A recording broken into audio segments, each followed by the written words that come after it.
need support staff to clear the room. Stand up and walk, now. Hello and welcome to The Watch. My name is Chris Ryan. I am an editor at TheRinger.com, and joining me in the studio for another year, it's Marty Supreme clientele. It's Andy Greenwald. It's good. It's good New Year's energy. What's up, man? You look and sound rested, replenished, reborn in a lot of ways. I mean, I've been out there. I've been pounding the pavement on the East Coast. You have been. The East Coast metropolises of New York City and Philadelphia. My voice feels a little bit off, honestly, but my energy is great. My mind is sharp. A couple Lucy's and Zorons I did America. have some heaters. Yeah. I did. I had, I smoked a Capri Slim. Okay, that sounds... just like a slim cigarette. Who'd you pawn that off of? My wife. just putting her out on Front Street, I see. That's right. Okay. The health insurance premiums are paid, so. Did you like the skinny nature of the cigarette? It tasted like a rollie, as the English kind of, roll their cigarettes. It didn't have a lot of the, This is the difference between the Turkish power I thought you were Camels. I thought you were mispronouncing Rolo, the caramel candies that my children like. If they made cigarettes taste like Rolos, they'd be fully back. So back. Greenwald, what an amazing time to be alive. Here we are in Taylor Sheridan's America, and it is 2026. The inbox to reach us is still thewatch@spotify.com. How'd it do over the holidays? Our email inbox? Yeah. We got a couple. I got one over the weekend from a lovely lady from the South who wanted to call us out on some of our like litigation of Rebecca from Landman's purse holding. She was like, that is actually how women from the South do hold their purses. Is Rebecca meant to be from the South? No, she's a Northwestern grad, in fact, I believe. The character, yes. The actress is Canadian. Uh-huh. Okay. So, and... So do you think she went method and started walking around like a velociraptor? Well, it's kind of like, I bet it was like the way Chalamet did Marty Supreme. We're going to also have... In the defense of this reader and this listener... Yeah. That is pretty small potatoes considering what we could be complaining about on the show, and perhaps it's a bit unfair. Just like a little bit. It's like a little bit unfair. We will talk about Landman at some point, but we have a big menu of stuff. You can also follow us on Instagram, thewatchpod_. You can watch us on YouTube at the Ringer-TV YouTube channel, and you can also watch us on Spotify, where I hope you are listening to us. Today, we are going to talk about the stuff we watched over Christmas vacation, quote unquote, because when you're two guys who love culture, there's no days off. No. Every day you go out and you say, inspire me, Yeah, and Los Angeles... never does, but you were in a more captivating metropolis. Yeah, I feel energized. I feel stimulated, You saw theater. I saw 2 plays. God damn, and I saw Liberation, and I saw a preview of Tracy Letts' Bug, starring Carrie Coon, which was excellent, and I highly recommend anybody who's able to get to the theater in the coming weeks. Our favorite couple. Yeah. And we were going to just do kind of like a loose rundown. How are you doing? Do you want to talk to me a little bit? Yeah, sure. Let's talk. I mean, first of all, my oil futures are going great. So thank you for asking about that. My portfolio is looking pretty tasty.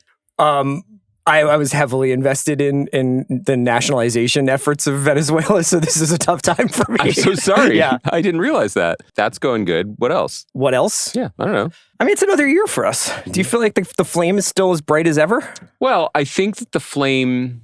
When did it start? The 12th? Something like that? When did our flame start? Yeah. Our flame started, we started in January January. 12th, right?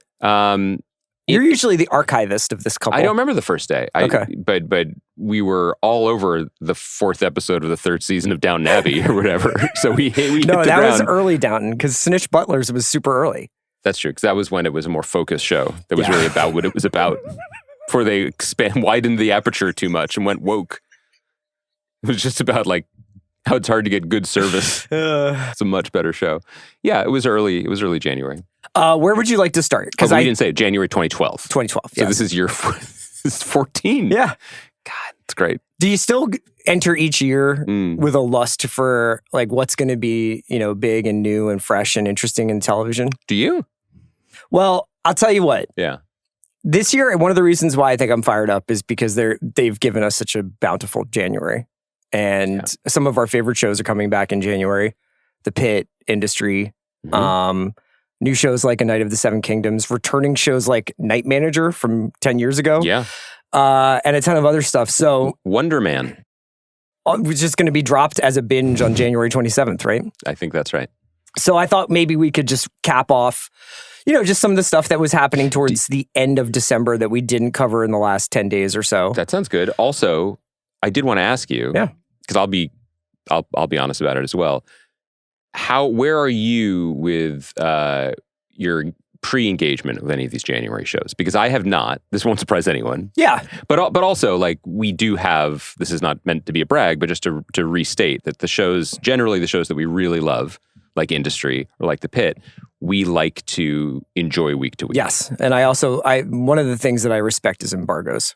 So you really do respect embargoes. I try not to break embargoes in terms of my comments about a show. I will say that I am net positive on the shows from this January that I have checked out. Oh, you are not. I see. Oh, you are not embargoing anything. Yeah. No, I don't want to. I don't want to explicitly state one way or another how I feel about something until. That was why you didn't invite me to also profit from the war actions over the weekend, because you peeked behind the black curtain at Mar-a-Lago and you saw that they had X.com searching. Did you see that on one of the screens they were searching X for Venezuela? Were they? Yeah. I mean, that's what I do. Like my only. But you engagement, usually do that during like the third quarter of an Eagles game. I'm just searching Kevin Patullo to just see who's saying the meanest thing. Oh, I thought you meant finding him a new job. Oh no! Yeah, exactly. Yeah, no. I go offensive coordinator, Venezuela. I go on ZipRecruiter. Yeah. I'm very pleased with what we have on tap. Okay. I'll put it that way. Yeah, and so we'll probably second show this week. We'll hit the Return to the Pit. The Pit, and then next Monday is Industry. The biggest television news that happened, of which I am, and I do think I ought to apologize again. I am ignorant of this. Really, is Stranger Things ended? Yeah. Now, just to fully contextualize it for our new listeners, starting this year with a new podcast, Stranger Things is a constant presence in my life now because my older daughter is completely obsessed. Mm-hmm. I don't think it's a violation of any embargo to say that the lock screen on her device is completely Joe Keery coded. Mm-hmm. Coded is it coded if it's just Joe Keery? I think it's just Joe Keery. The other way would be like drawings of him, things that he like maybe likes, like. That's true. Okay, right. No, it's just him. Some Joe singles, Again, this is Joe's single. First of all, I don't know if Joe is single. No, that I would meant also be DJO, relevant. No, his I know. band. Yeah, singles by that band. I'm saying that his big single, The End of Beginning, is her favorite song ever recorded. And she has no interest in any other songs. By him? By him. Okay. I think that might be a challenge for his music career. He's talked about that. The people only want the one song? Yeah. It's a good song. Yeah. But I was like, you could go to the play song radio option on Spotify. And maybe I was like praying that like Elevate Me Later by Pavement would come up or something. Well, he does play Malcolmus in the Pavement stock. I've mentioned that to her. It's received zero traction so far, I got to tell you. And she won't even do that because she just likes this one song. I do find it fascinating. If we're so lucky as to be recording this podcast, say in 2035. Okay. Like how people's relationships to actors, bands, shows, all that stuff changes as our habits become so algorithmic. Not to say that your daughter is not having an organic relationship with art and life. TBD. But the idea of being like super into just one song by a person. And no interest in and also digging deeper. Being like, this person is Steve from Stranger Things. Like he does not have like a life outside of it or whatever. No, well she's interested in that. She's very interested in Charlie Heaton and Natalia Dyer's relationship continuing. And in fact, she informed me the other night that many of the international dubbers of those characters have also fallen in love. Oh, that's nice. I saw that. I think they're body doubles. And their body doubles date as well. That's cool. Yeah. So I'm now done talking about my knowledge of Stranger Things. How are you feeling about it? I thought that as an event, it was fun. Because you went to the theater at midnight? No, because... You didn't see it in the theater. You saw it on TV. I didn't, but I will say that it was like a fun experience over the holidays, the way that they parceled these out. Yeah. I think I talked a little bit about watching it with like my wife's best friends, like the youth daughters for the Thanksgiving ones. Youth contingent. We knocked out like the Christmas ones over the course of like a couple of nights in New York. Like we would just throw it on. I found the finale to be like nice, like I think the show for me probably peaked with its first and second to some extent seasons, and that the way that they kind of made it all about the mechanics of like the upside down. I mean, it's hard to talk about because I don't know if you care or understand, but like it basically became very video game in its logic and in its execution. So rather than having like the character moments were like, this guy is going to have this character moment, but it's only going to be as a quick aside, like almost a cut scene from we have to do this, to do this, to do this. It's like watching the Avengers, like an end of an Avengers movie. So I thought it was pretty like about itself by the end of it. But I feel warmly towards it. And I wonder if in a different world without strikes and COVID and stuff like that, if it would have worked out differently for that show. Because I think part of like the abstraction of it is just how long it has been in gestation, like in being a 10-year experience. Purely like pitchfork rating scale, like how do you feel about the finale? Because the finale, I would say... And you can spoil whatever you want. I'll say the finale I would give like a 5. The coda, I would probably give like a 6 or a 7. Okay. I thought like that once they kind of wrapped up the action, the sort of character beats were nice. The sense that I get, again, based on very little, just ambient understanding of it, is that it is in some ways, it reminds me of Lost in the sense of you strike gold with all the things that make TV good. Yeah. In the sense of like, finding actors right before everyone falls in love with them, creating characters in a world that people want to spend time with, and a world that seems to have potentially unlimited depth to keep scratching the surface and finding more and more wrinkles to, and people get excited about the gamification of the story in that way. Yeah. But inevitably with a show like that, I haven't read interviews, but I can't imagine if they were given some of Carol from Pluribus's sodium pentothal, the Duffer Brothers would be like, we always imagined an end game with Vecna, or and whatever. I think also the bigger the show got, the bigger the show had to like expand to reach what they assumed what people wanted. So that by this end of the season, it just becomes a magical action movie where all these characters have now become warriors somehow, even though they are like teenagers. Like Buono too, right? I heard Yeah, but like Natalia Dyer's character is like basically Ripley and Alien in this show now. That's pretty sick. Yeah. Yeah, I think that it is a different, as the one-time host of America's leading podcast about television shows ending, I would say that there ought to be a different category for shows that have to wrangle the multi-headed hydra of their own success to end. There is no naturally satisfying ending to a show that didn't have, I mean, what's the name of the Joe single? They didn't have the end at the beginning.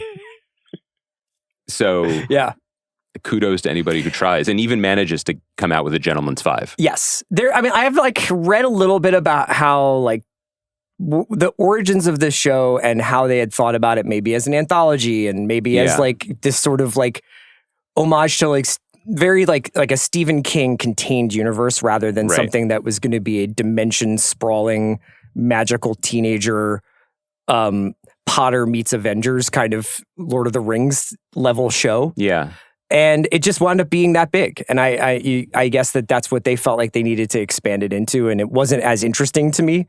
But for some reason, in the specific time it was released this year, I didn't really feel distracted by a ton of other stuff.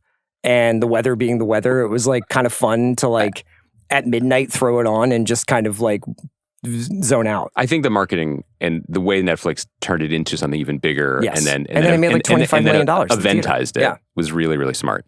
To your point about like what they originally intended, it is always, for me at least, worth remembering that the initial pitch for this show was a series called Montauk, which I believe was about Lizzie Grubman's parking shenanigans at the Surfside Inn 20 years ago. And to think that from that, they ended up with what they ended up with. But it's interesting. Like it was an homage, right, to the spirit of the things that people in our generation grew up loving. That became an homage to like the things that kids the age of the kids in the show would have also loved that because it was like an homage to Marvel and Potter and LOTR, which are like more 21st century like tokens or totems rather. Do you think, like, does your daughter have any connection to it being like an 80s vibe show? Broadly, yes. I think she gets that's when it's set. Yeah. Yeah. And that's why they don't have phones and stuff, you know? Yes, although she does feel frustrated in a way that maybe we would feel when characters couldn't call each other in black and white movies as easily. I don't know. She's just like, why doesn't she just search that up? You know, like Pennsylvania 324. like that's now he's not here. Click. Yes, operator.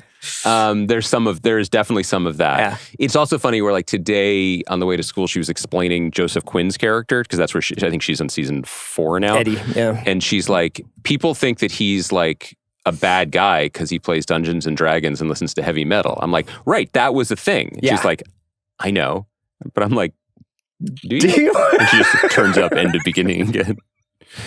And I'm like, do you know where Chicago is? And that's a whole other story. But do you know about Lounge Acts? It's the punk club where I welcome this because like it is. Have you been watching along as she watches, or is she just watching it on iPad? She's just grinding tape, just trying to catch up and not avoiding spoilers and not really caring. Yeah, that's another thing that I think people have largely given up on. Yeah, they don't care about embargoes.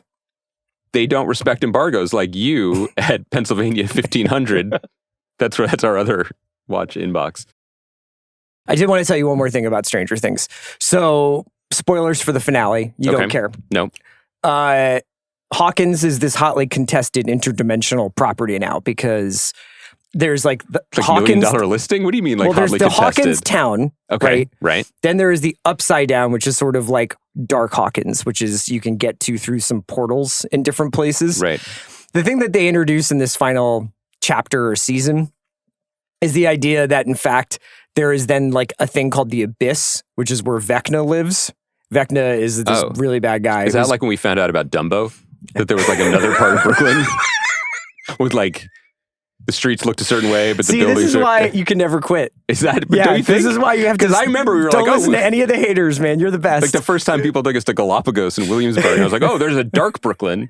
But then we found out about Dumbo. This is where the G ends. Yeah. Okay, go on. So there's Hawkins, Upside Down. Mm-hmm. Then there's the bridge, I think, or the bridge might be between Hawkins and the Upside Down. I can't remember. This is literally me explaining where I live in LA to people in London. And then there is the Abyss, which is where Elle sent Vecna. Right. When she like zapped him with her mind. Is Elle what you call 11? Yes. Okay. And Vecna and the Mind Flayer are in this fucking desert, like it's like outside of Tucson. But are they together? Yeah, very much so. That's sweet. They're really they are bonded together. Okay. There's a huge like destructive event where, you know, they blow up the Upside Down. Brett Gelman does that. Damn. Brett Gelman blows up the Upside Down? Do you feel like, what if the Duffer Brothers had pitched that 10 years ago to Cindy Holland and Ted Sarandos? Close your eyes.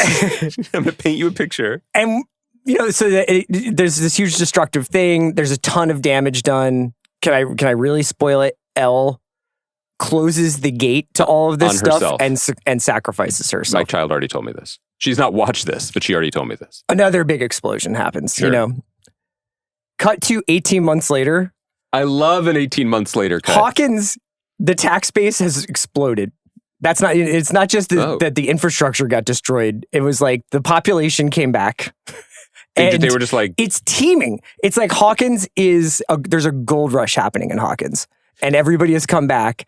And there's so much construction and building going on. Oh, so I'm giving the wrong cities. This is actually San Francisco once Daniel Lurie became mayor. Exactly. And he's like, there's a new Gap store. But it's just the funniest thing. It's like there's no coverage whatsoever of multiple interdimensional explosions happening in Indiana. But so are they like spending their way through it? Is it like is it abundance? It kind of seems like that. It seems like there's no permitting, there's no zoning. They're just like putting everything back where it belongs. Okay. And I thought that was a very funny like note to end on. Although it is kind of nice because like these 6 people or 10 people are like kind of like everybody's just moved on, you know? I'm also interested in the 18 months as like kind of a default, like that's the appropriate length of the ellipses. It's front of mind because we were rewatching Sleepless in Seattle this weekend. It's on the Criterion's Fresh Start collection. Otherwise, clearly, why would I watch one of the most beloved movies of all time? And for those who haven't rewatched it recently, it opens with Tom Hanks like in just paralyzing grief with good reason. Yeah, right. His wife, Carrie Lowell, has just suddenly passed away. Yeah. That's not a spoiler. That's the movie. And then it's like, and then they're like, what will you do Did to Vecna get rebuild her? your life? It's possible. What would you, and he's like, I think I'm going to uproot myself and my child from the only home he's ever known and live on a boat in Seattle because I'm super into Mother Love Bone and think this town is really about to pop off. But the yada yada for like when it's okay for him to start dating again is 18 months. Right. 18 months is, I think that's like a solid time. It's 2 pregnancy cycles, you know? That is a wild pull for you. That is the first thing you thought of? You could just bang out some Irish twins and then you're ready to start over? It's nearly over? a rookie contract, you know? Okay, Kai, how do you feel about this? Just in terms of someone, like, you're living your life. Specifically Tom Hanks mourning his wife or Hawkins moving on from... Do you think 18 months is a generally reliable benchmark for moving on from something good or bad, like rebuilding a Midwestern town? And did you expect this to be the first time we threw to you in 2026 was going to be to ask you this? Yeah, I feel like after 18 months, it's kind of like, all right, wrap it up. What's it supposed to be, like a month for every year? For what? For like a breakup? Is that... Wait, they have that? For like time? Yeah, I think it was supposed to be for like... jet lag, it's a day for every hour. Or maybe it's a death. I can't remember. It's something. It's like a month for every year. You basically like you're like that's the way you're supposed to like mourn or whatever. Okay, well that's right on target then, because in Sleepless in Seattle, definitely the thing that we're leading this pod with for our first pod back, he says he's talking to and beautiful Rob Reiner performance in that movie. He says, when's the last time you dated? Yeah. And he says Jimmy Carter was president, and the movie is set in 1991. Right, so that would be 20 years. It's about 20 months. No, like 14 years. 14. Oh. He's ready. Yeah. In fact, he's a little behind. Yes. He's a little bit lagging. Let's go now to a film that we both saw. Let's talk at the movies. I can tell you're chomping at the bit. Marty Supreme. Yeah. How many times did you go to the movies last year? Or in the last 12 months? How about the last 18 months? I was a different guy. How many times? Yeah. Embarrassingly few. Okay. I would say under a dozen. I think it's opened you up. Because now, like, I feel like when you go and you like something, you really love it.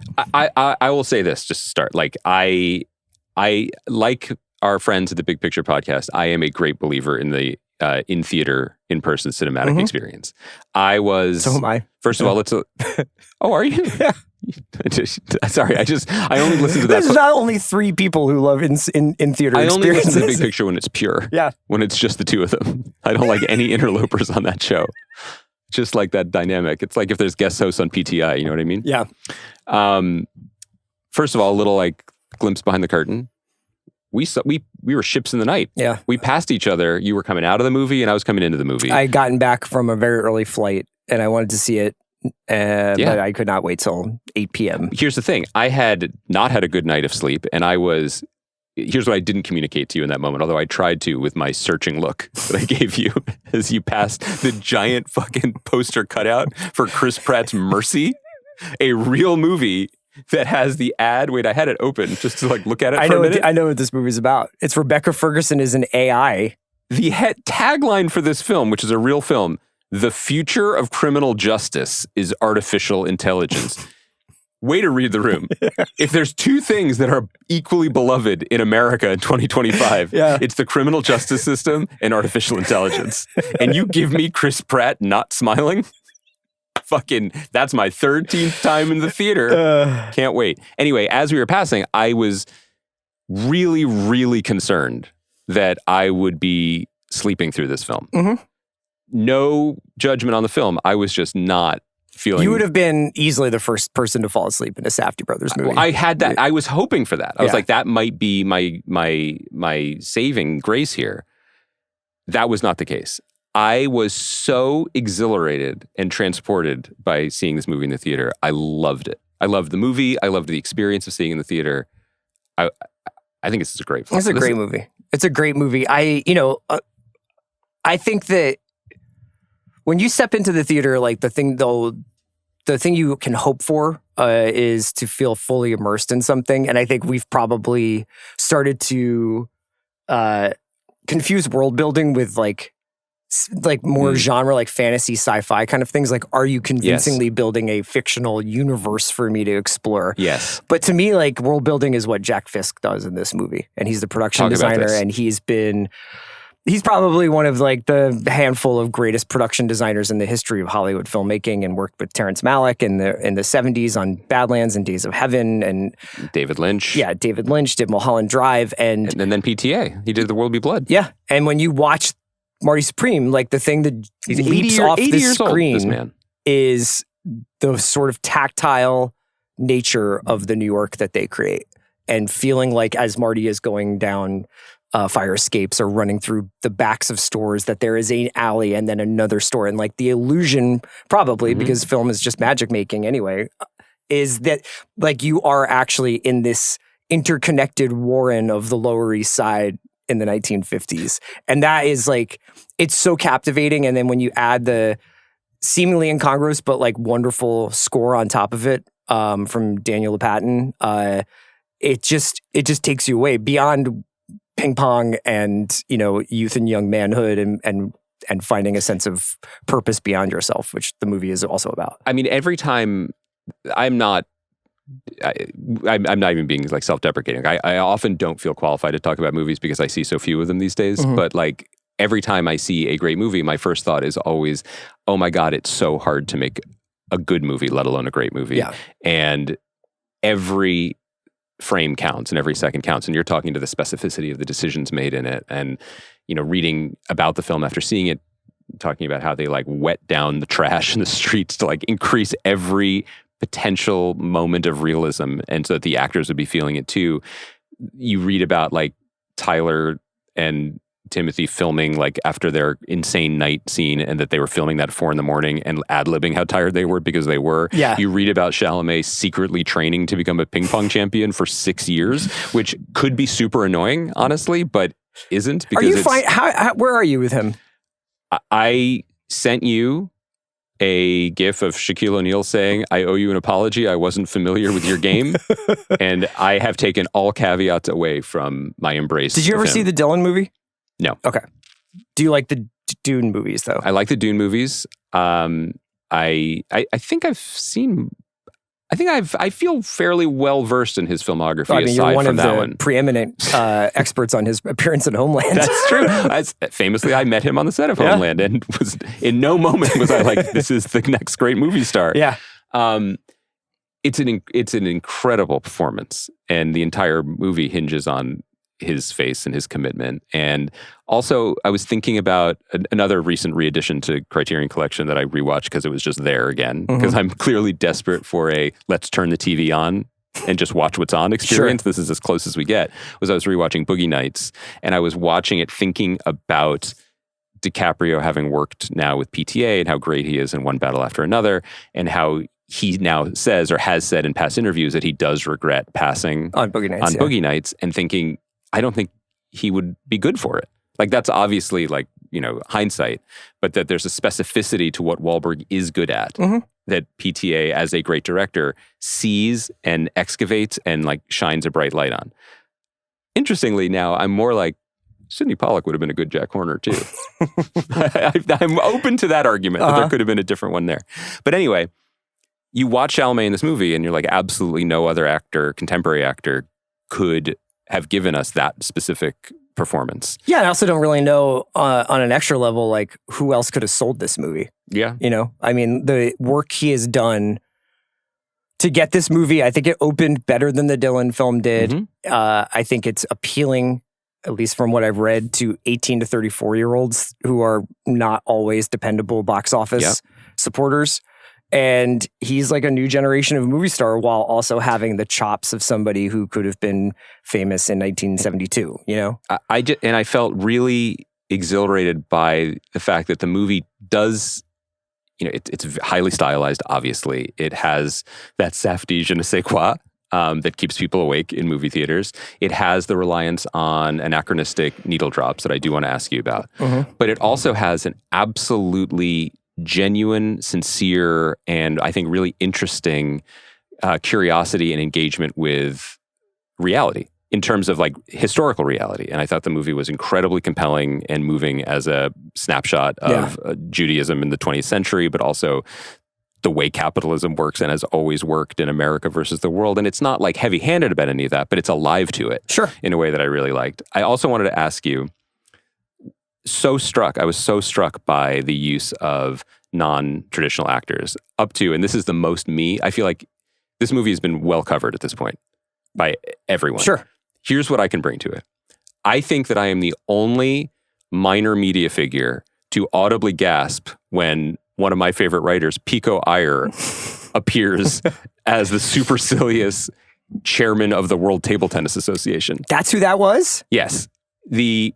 To me, I don't even know this influential writer. and beloved travel writer. He wrote two of my most formative books in the 90s, Video Night in Kathmandu, and then The Lady and the Monk. And then since then, he lives in Japan, and he's just thoughtful. He writes a lot about Buddhism and spirituality and travel and our global world. And all of his books are good, including his most recent one. And I was like, I recognize that guy. He's never acted. Did you find out like what Safdie's connection to him was? No. Because you look down the list of this and you're like, and George Gervin is running the Tracy McGrady's on the Globetrotters. Tracy McGrady's on the Globetrotters. Abel Ferreira and Penn Jillette. Yeah. New York great, in quotes, John Katzimatidis, the chairman of the D'Agostino Grocery Store Corporation, plays Dion's dad. Yep. That can work, or it can catastrophically not work. And I thought that the casting of non-traditional actors, the Kevin O'Leary thing, I thought it worked to a degree that was totally invigorating and exciting. But like even the dude, Philippe, who walked across the towers? Yeah. He's the Belgian ping pong commentator. Like, are you serious? The use of faces. And then not just saying like that's who should be in the scene, whether it's the kid who plays Dion, who I guess they found on YouTube, or Levon Hawk, Maya's brother, who's in the hustling scene, or Tyler, who I didn't know was an actor and maybe isn't, but is incredible. Like, Richard Brody in The New Yorker wrote that he thought that this works well for the Safdies because the Safdies communicate their story. They tell their story less through like traditional performance and more through visuals and reaction and presence, which makes sense. You know, it was also awesome in it, Spencer Grenese, who's in Dope Thief, but is in that one bowling alley scene talking to Tyler about like guard your wad, like don't let anybody see your cash here. And then obviously chases them to the gas station. Like he's got like that same kind of face, even though he's done some acting. Obviously, he's like an up and coming actor. Like I just think that he's like Safdie is. Or Abel Ferreira, we didn't even mention. You know what it is a total commitment to an idea. So it's the same thing with the music when it opens with Forever Young, and you know, like we don't have to spoil. Marty Supreme, folks haven't had a chance to see it, but it also ends on a very significant needle drop. And if you kind of go halfway, or if in the middle of the movie you weirdly start changing, now we're doing 1950s needle drops. It's like you have to be fearless. You have to be fearless, but you have to be committed to an idea. And the idea is essentially that Marty Supreme is a memory piece of this guy remembering in the 80s what life was like in the 50s. That's what Josh talked about with Sean. Josh himself remembering the feeling of the past through the emotional... No, the character. Josh is like, this idea is like kind of, you know, it almost feels... He's making the 1950s feel like the 1980s because it would be older Marty Supreme remembering the 1950s. Okay. So it basically gives a rationale to the postmodern new wave vibe of the music in the film. To commit to something that fully and then to not even be like, this is why I did it in the film itself is so brave and fearless. And it's the same thing with like, Kevin O'Leary could have fucked that movie up. Yes. So many people could have just... It's a major part. I mean, there is... Something happens in This Thing On, the Bradley Cooper movie with Will Arnett, that is like the wrong version of this. And it completely takes you out of the movie if you're even in it in the first place.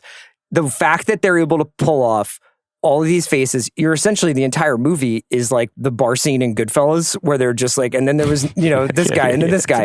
And it's like, that's the whole movie is faces like that and people like that.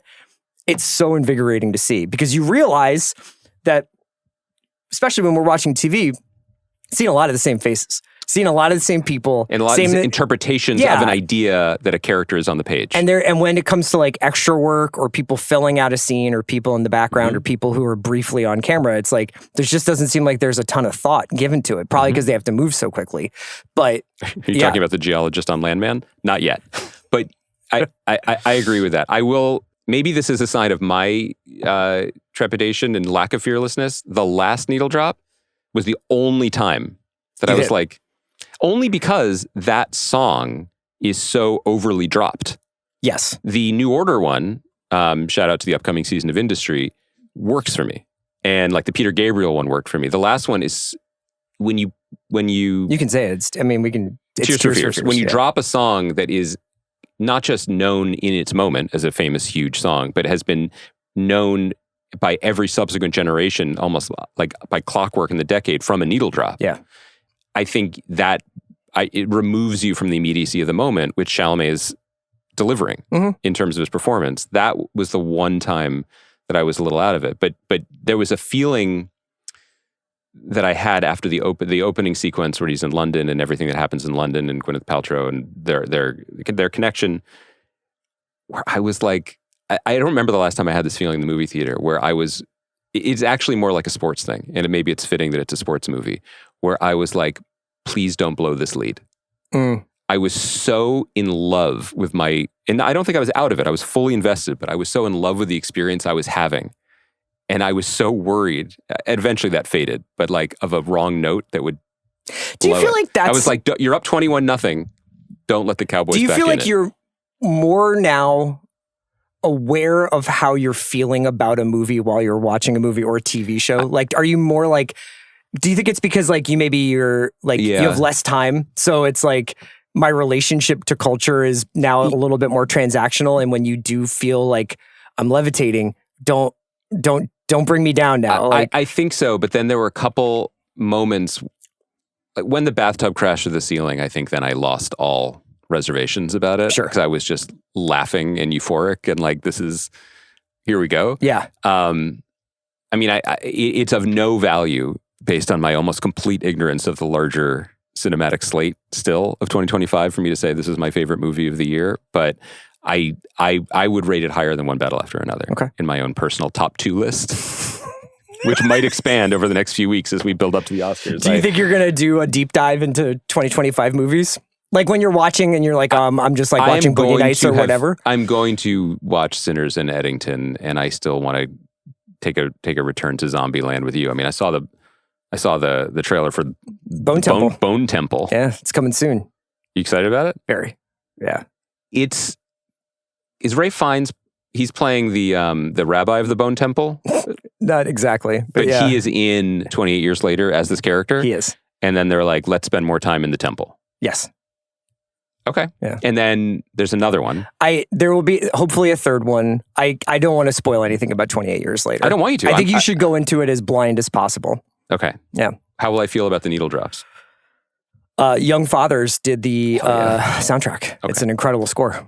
I wanted to briefly tell you about one other thing that I watched that I know you probably are only in and out on. We talked about this show briefly for the first episode. It's Heated Rivalry, which is still the #1 show on the Max streaming app. God, Casey stays winning. And we didn't do a best episode of 2025 episode of this podcast, which we have done the last couple of years. Yes, we were unable to due to scheduling We did reasons. Shogun one year. We did The Bear one year. And I think we were a little bit like, I feel like we left it all on the field with Adolescence, but we were talking about like maybe we should try and do the 3rd episode of Adolescence or maybe the 2nd to last episode of Task. Like there was a couple of candidates. Yeah, and I think I would have voted for ultimately the 3rd episode of Adolescence, but I think wrangling all the overseas talent would have been challenging. Although and now they were just in town for Critics' Choice. I think they're going to be in LA for a while to get some awards. Do you think they want to talk to me about jet lag and like that, just like how best to manage that flight and what to order? Don't get the soup. But then otherwise, this is just, inside baseball, but like we were also like, what more do we have to say about Andor or The Pit, since we've already done interviews with creative people? Yeah. So anyway. It's probably recency bias, but I would have made an argument for the 5th episode of Heated Rivalry. God, it's great. Good for you. I've watched the rest of this over the course of sort of the Christmas break. It is an amazing achievement of a show. Just the level of skill from Jacob Tierney, who created it based on these novels by Rachel Reed and then wrote and directed the episodes. Yeah. He's a fucking big time talent, man. Like, I'm so blown away. And I asked you to watch like a brief moment at the end of the 5th episode where it kind of is the culmination of one side subplot of the show, this established hockey star's public coming out. And quite public. How that affects the two main actors, main characters, Ilya and who at this point in their journey are closeted. And Connor, yeah. And spoilers for this episode, if you haven't seen it, I would just highly recommend you watch Heated Rivalry. But the end of this episode, which is actually excellent, it also features like Ilya has to go back to Russia for a funeral, and Connor's in the hospital after an injury, and like there's this like, it's just a very, very, very well done episode of television. This is 5 out of 8? 6. Oh, so this is the penultimate. Yes. Okay. And then the last 5 minutes of this is this guy coming out after winning what would be the Stanley Cup, and these two younger hockey players watching it at their separate homes. Yeah. While I'll Believe in Anything by Wolf Parade plays. I just got chills. And the reason why I think I've checked this out so many times is because of the filmmaking in it. You know, they're shooting it on anamorphic lenses. The way that they are communicating the emotional and psychological reality of the characters with camera movement and music and cutting, and it is so high level for a show that could, in another person's hands, could have just been very straightforward soap opera, hot sex TV show. Yep. And he makes it like cinematic. It is so good. I would just, if you have heard about this show and you haven't watched it, please check it out and see if you can get to episode 5. I mean, I think if you're watching it, you'll just watch it. It's just really compelling anyway. I was glad you told me to watch it for 2 reasons. The first reason is it's good to be validated, in my opinion, that those Wolf Parade records are incredibly important to the culture, because that hits. Yeah, that was the pure. I would have uncut. Jacob Tierney on just to talk about Wolf Parade. I would love to talk about Wolf Parade at length. I was more of a Shine a Light guy than a I'll Believe in Anything guy, but for sure. But that's the sign of great artistry. You just sort of can unearth these nuggets of ore. Yeah, I think that what I appreciated the most is the way that historically, but like this century of television and the role the penultimate episode often plays, especially with the type of shows that we talk about and lionize, there has often been a death in the second to last episode. Exactly. And the death is both shocking in terms of your audience investment in the character who dies, and also the timing of it. Like we were, I think no longer, but we were conditioned to expect fireworks in finales. And so that was the great innovation of George Pelecanos and the rest of the Wire staff. Oh, yeah. But you do it in that episode so that you can remind the audience that good shows aren't about the rock getting thrown in the pond. It's about the ripples. Sure. And how the ripples affect on people. And so to watch an episode cold of characters I did not... Yeah, you don't know who Scott is. You don't know what's going on. I didn't know what was going on the main stage thing. But I figured it out pretty quickly. Actually, before you keep going, I just realized that I transposed the actor who plays Ilya's first name, Connor. It's Connor's Story. Yeah. And the character who I was referring to is Shane Hollander. So Connor Story plays Ilya, and then Hudson Williams plays Shane. So I just fucked that up. You don't have to apologize to me. I don't watch the show. This is, I would have let you get away with anything. I'm just trying to do the work. I'm sorry, yeah. Absolutely. Anyway, just to say that the power of the scene was coming into it cold and realizing the significance of in the parlance of prestige TV, it's the opposite of a murder, but how it affects these characters and where they are in their lives and the significance of it. And again, like there are these little subtle touches that I also really appreciated that with Connor or Shane. Who's the dark-haired? That's Shane Hollander is the character. He is when played by Shane Hudson Hollander, Williams. watching this on television with his parents. He's watching Major League Hockey television, I believe. I don't have that. The New York Admirals have won the Stampley Cup or Scott whatever Hunter it is. has won the cup. It's falling on his parents who are like, oh, we're watching something significant. Something is happening, and it's hitting him completely different. Yes. Yeah, it's beautifully framed. Yeah. Really, really excellent TV. So check it out if you haven't already. I must have Major League Hockey television. I fucking just found out I have Crunchyroll still. Of course you do. I We have have kids. but we don't watch it. You guys moved on from anime? Yeah, anime is not as popular in the house now that they've discovered YouTube. Do you want to talk about... Yes. Yeah, you want to talk about Landman? Here's the thing. Do I want to talk about it? Like, what if you were that dude, Morgan Spurlock, rest in peace, and you like supersized me for a year, and then you came in to make the movie about it. That is sort of what's happening. And someone was like, so what do you want to talk about today? Landman's hit a little bit of a slump. Let's call it what it is. Sure. Let's be honest with each other. I note this with interest on today, January 5th, because it was just announced that the next season of Mayor of Kingstown will be the last season of that show. So do you think this is the first domino to fall in the Sheridan-verse? I thought it was interesting. I'm sure I'm wrong. Taylor Sheridan is no longer the showrunner of Mayor of Kingstown. I think that the fourth season was quite liked, critically acclaimed, even with put that on the poster of Edie Falco is sort of the co-star of the show in this season. I kind of gave up Mayor of Kingstown like late season 2. I don't even know if I watched any of season 3. And Taylor Sheridan's moving his productions, his TV production work to Peacock Universal, NBC Universal. Yeah.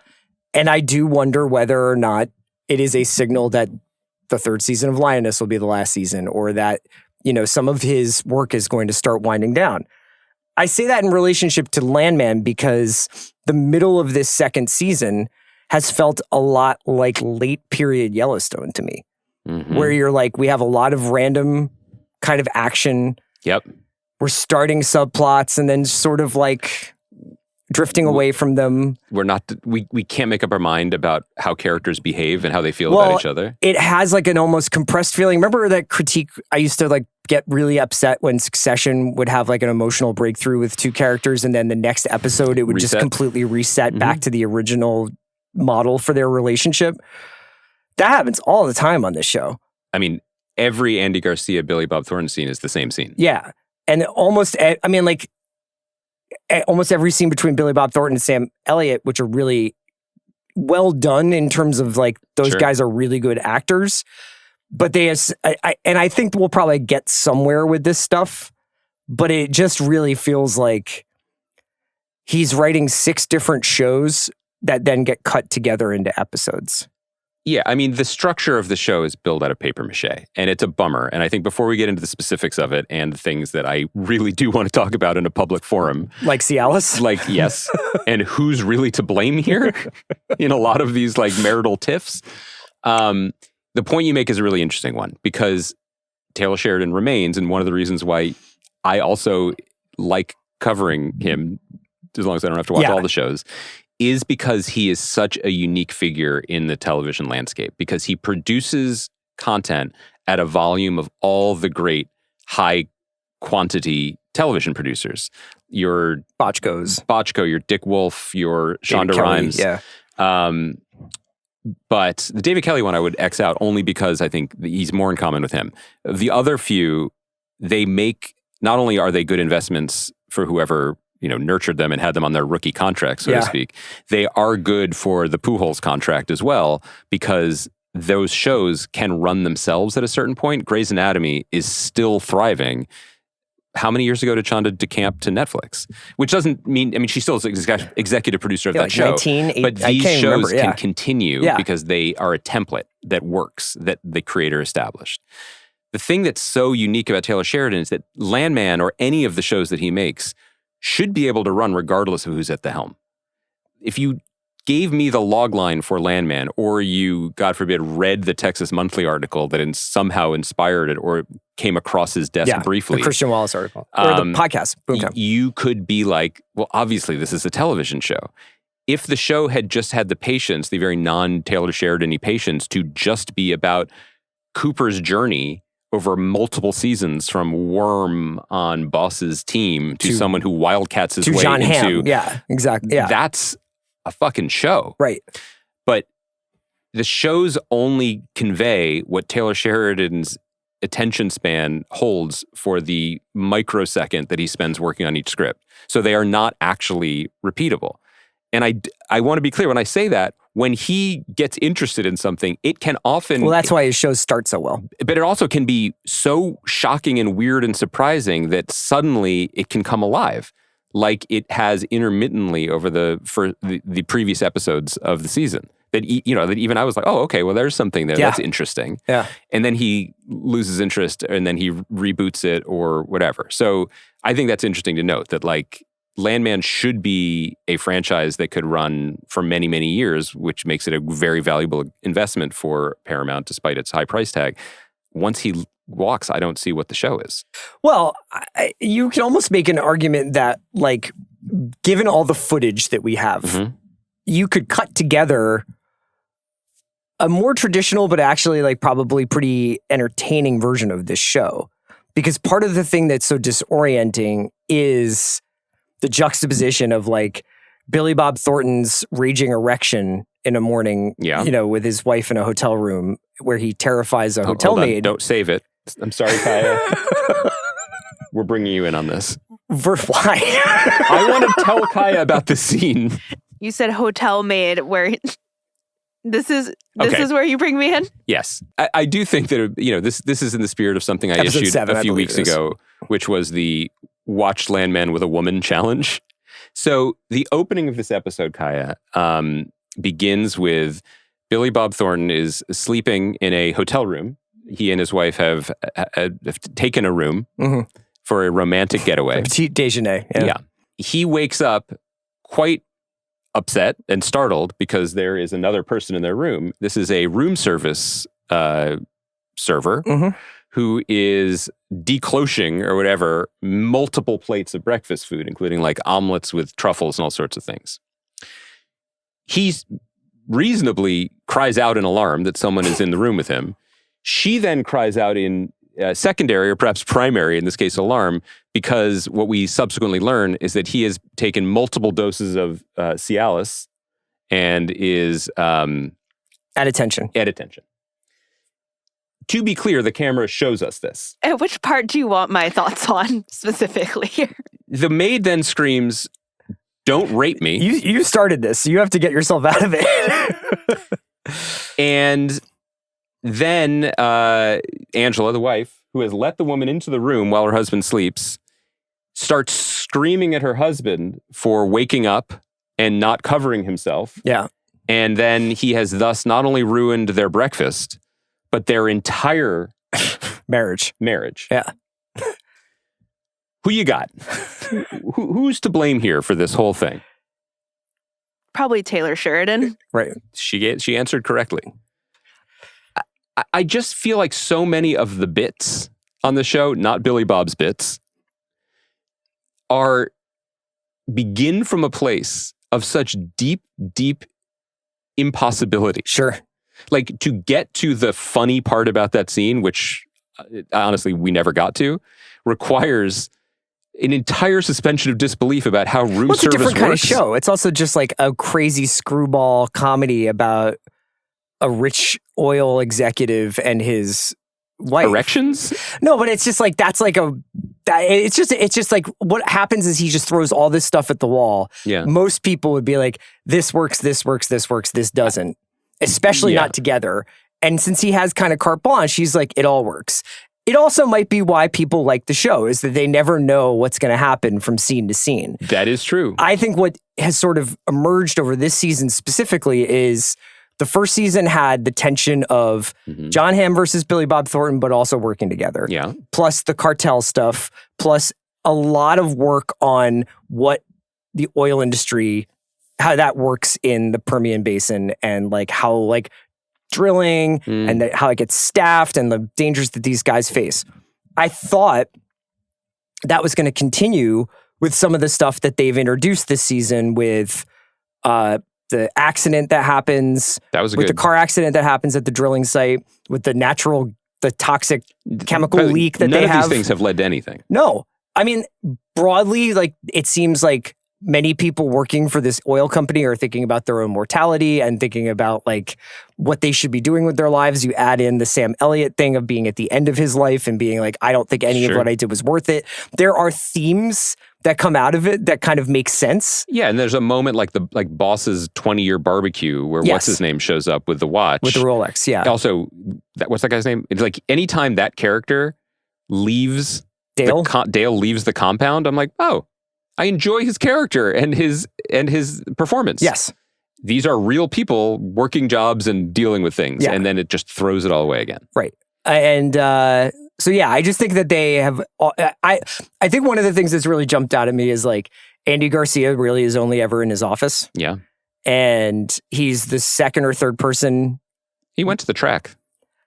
What's going on there though? Like we've now done like 5 hours of him being like, I'll back your oil company, and Billy Bob's like, you shouldn't do this. You're evil, but also I need you, but also we see eye to eye. Right. I only want to talk about one scene specifically, and again, I think this is worth it for anyone who doesn't watch the show, because there are moments when, such as the breakfast scene, where I'm like, this is actually awful. Yeah. Everything about this is bad, and this is bad for the world. And bad for me personally that I'm watching this. And then there are moments, not to, I'll couch it, I'll be nice.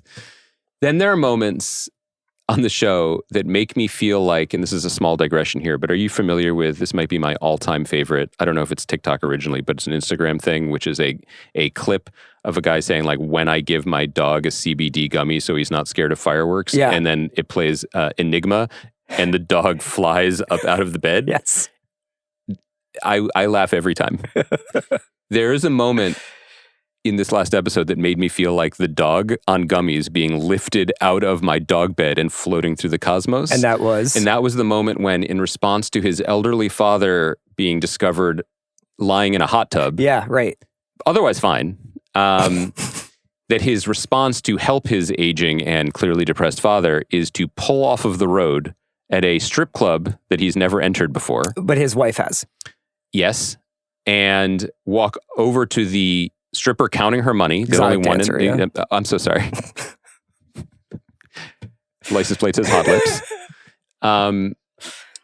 And hire her to be his father's physical therapist. Yeah. She quite rightly says, I am in no way qualified to do this. And he's just like, show her some of your stretches. Show him some of your stretches. Here's a wad of money. And also, if you want to give him a hand job, that's fine. Yeah. And she's like, I understand the parameters of the assignment and I accept. Even saying it out loud, I'm starting to worry that I've hallucinated this. But this does happen. And over the course of the episode, then she shows up at the house. Mm-hmm. She has completely inorganic banter with the other men in the house, like poor Calm Fury, who I just hope that like he got his retirement straight. Like his role on this show is so insane because every time you're like, well, I guess he's going to be more important because they have a giant legal issue. He's just standing in the house. Tommy, I'm going to zoom into this one.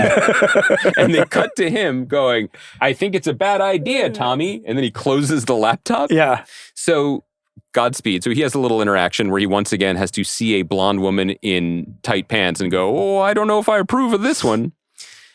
She then says to Sam Elliott, I'm going to do aqua therapy with you, man I've just met. I Googled it and watched a YouTube video. Let's both get in our underwear. To be fair, aqua size is pretty straightforward. And I will like move around. I will cradle you in the pool for, and I'm going to quote the show here, hours. That doesn't even seem... They're pruning. That's what I'm saying. Yeah, I mean, maybe when he's a handsome man, but he has some wrinkles, so maybe you can't tell. There's also a really great Sam Elliott movie called The Lifeguard Yes, when he's a younger man. Yeah. Which so do you think it's a really full circle moment for him? Yeah. Would you say that this was a better use of cradling a person in the water than Task? Oh. Well, different setup. I guess it's different. Yeah. I guess it's different. One was sexually charged in inappropriate ways, and one wasn't, because it would have also been inappropriate. Yeah. So, no, I don't know if I have an answer to that. Last thing that I just want to get your read on. There's a scene, Demi Moore's role this season has been expanded. Yeah. Primarily, what she's been given opportunities to do is lose it solo, like cry, scream, hit things, pour out bottles of Pappy Van Winkle, etc. And then take absolutely indefensible business swings, But, she's in a vulnerable spot. The guy who points out that she has salad dressing on her mouth, which this is what I want to talk about. Okay. This is the scene. Yeah, so there's a scene where Demi Moore is like about to go to a meeting, but she is eating a salad at a grill somewhere, She's at the bar. Yeah. She's solo dining, which you and I respect. Sure. For what it's worth, good job by the, on-set makeup person, because I did freeze frame it and I was like, did they just neglect to do a touch-up on her face because something is on her face? Maybe it's that would be awesome if, like, in the background of the scene, it was just you taking a picture of your food. Yeah. I don't even post it, but just want to know. Lovely Cobb salad at Cattleman Ranch. At Cattleman's Ranch, enjoying my trip to Fort Worth. I also would say, in the spirit of this podcast, I'm saying that I don't think Cammy is covering herself in glory as the leader of MTEX thus far. Mm-hmm. That said, I would like some of her energy in the offensive play calling of the Philadelphia Eagles. Sure. I think we do need a little bit of like a little less defensive turtling. Yeah. You know what I mean? Like, let's go for it. If we think oil's there, let's at least, as the clock's winding down, go for it. Okay, so she's sitting there, she's eating her salad. A man who has the same haircut as the geologist, in that it's like rat tail with like a lot of extra dressing on top, but is 20 years older and heavier than the geologist. Yeah. Sits next to her, flirts a little bit, makes small talk, and then presumes to clean. It is an aggressive move. He could just be like, give a little bit of salad dressing. He went for it. Yeah. And she like rightly recoils, acts as if he had just woken up in his own hotel room with morning wood. Like, it's the most worst thing you could ever do. That's not the part I want to talk to you about. What I want to really pick your brain on is then later, after Cammy's just like, let's spend $400 million on a wish. Yeah. Because the geologist is like, I got this. That guy, by the way, when that guy appeared on the show. He's fucking Luke in the trench run. He's just like, I don't need the guidance system. I can just find the gas. 2 weeks ago, when that guy showed up on the plane drinking watermelon juice and tequila, he was not listed in the credits as geologist. Oh, right. They've decided this in the last episode and a half. Also, I shared my research with you. I did Google oil company geologist, and let me tell you, they look more like Chopped Tim Waltz. Well, they look like Combe Fewer. At best. Yeah. They do not look like... Combe Fewer would be the Timothée Chalamet of geologists. They do not look like if Desmond from Lost was in Imagine Dragons. Yes. Okay, so that's a flight of fancy, but as you said, would you say dress for the job you want? I respected that. In the scene after Cammy's been like, I trust this guy with my life and all of my fortune. Yeah. She's like, Tommy, you don't know what it's been like. At lunch today, I was eating a salad, and I am quoting here, a very handsome man tried to wipe Green Goddess from my mouth. Yeah. What point did anyone on set be like, we got to recast? No offense to this working Texas actor, but at what point were they like, we may have to recast that part or adjust the dialogue? I'll say this, I don't think that guy is going to show up again. I think it was more of a symbol of Cammy. Now, Cammy waiting 18 months. You know, we're 6 weeks after Monty's dead. This is a great point. I'm not saying she should have rushed into it, but I'm trying to set a benchmark here. This woman was married to John Hamm. That is what anyone in the future is competing really hope against. That the guy who played the dude in the like bar. This is like, I love the watch. Here's the fucking thing. This is how this show works.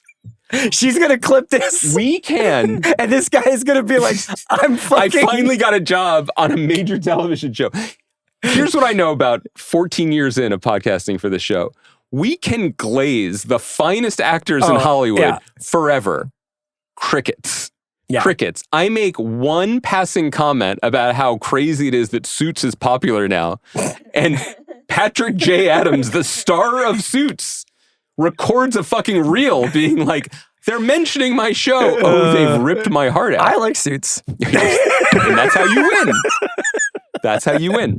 I don't know how to do this. I am still bad at this. I think that you have had the full Taylor Sheridan experience in just a few months of Landman. You've experienced the highs, the confusing middle, and the lowest of lows. We'll see over the next 2 episodes if he can pull it back together. Do you think... I just don't even know what the next 2 episodes... You could just tell me the next 2 episodes were going to be exactly like the last 3 episodes. There's no story. Yeah. There's no villain. There's no stakes. My hope, if I could just prescribe, I think the next 2 episodes should be about the fallout in the marriage of the woman at the nursing home after she has been, working this beautiful job, making the best life she can for her and her husband, who I believe works at a high school. He was wearing some sort of athletic garb. And how the first time he's shown interest in her was after the Angela makeover. I'm just worried. I'm curious about the next day. You think that's what Landman should be about? I think it should be entirely like a kitchen sink drama about those 2. All right. That's what I think. I think we did a good job today. We surveyed a lot of stuff. We're going to be back on Thursday with the first episode of the 2nd season of The Pit to talk about. I can't believe you missed the opportunity to be like, you now have the full Taylor Sheridan experience, just like America woke up to the full Taylor Sheridan experience on Saturday. Turns out Lioness is a documentary. This is all we're saying. Thanks to Kai. Thanks to Kai. We'll be back on Thursday with The Pit. Everybody take care. Everybody just watch it when you're eating salads. Be careful. Ordering room service. Be careful. Jets, be safe. Be safe out there.